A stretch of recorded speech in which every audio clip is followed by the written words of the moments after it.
en Rhône-Alpes, la fin des vacances, c'est l'occasion de faire un premier bilan sur la fréquentation estivale. Pour en parler avec nous, Didier Arinaud. Bonjour monsieur, vous êtes directeur général de Pro Tourisme. On parle déjà d'un été maussade. Confirmez-vous cet adjectif?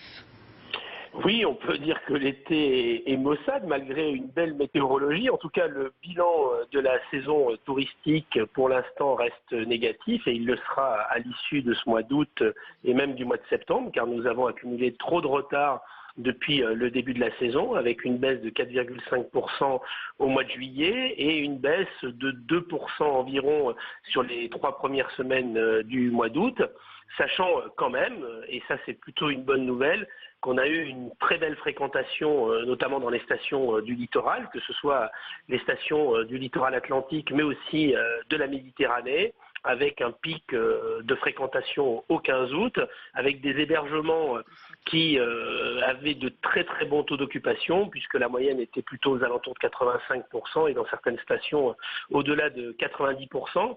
Mais cette saison touristique, elle est bien évidemment trop courte avec une belle fréquentation et ça ne suffira pas à retourner une tendance qui était une tendance négative. Maintenant, on voit que les grandes destinations emblématiques du tourisme français s'en sortent bien, à l'exception de Paris et de la Côte d'Azur pour les raisons que l'on sait. Et puis là, c'est plus compliqué pour la montagne et la campagne, mais là aussi avec certains territoires qui tirent leur épingle du jeu. C'est le cas de la Drôme et de l'Ardèche, c'est le cas de la Dordogne au mois d'août.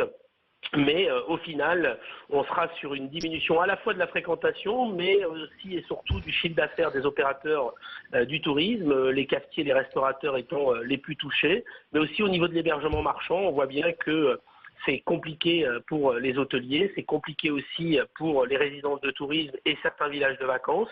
Les seuls qui tirent bien leur épingle du jeu, ce sont les campings haut de gamme qui continuent leur progression cette année. Mais la saison n'est pas totalement terminée et les réservations s'annoncent plutôt correctes sur la fin du mois d'août.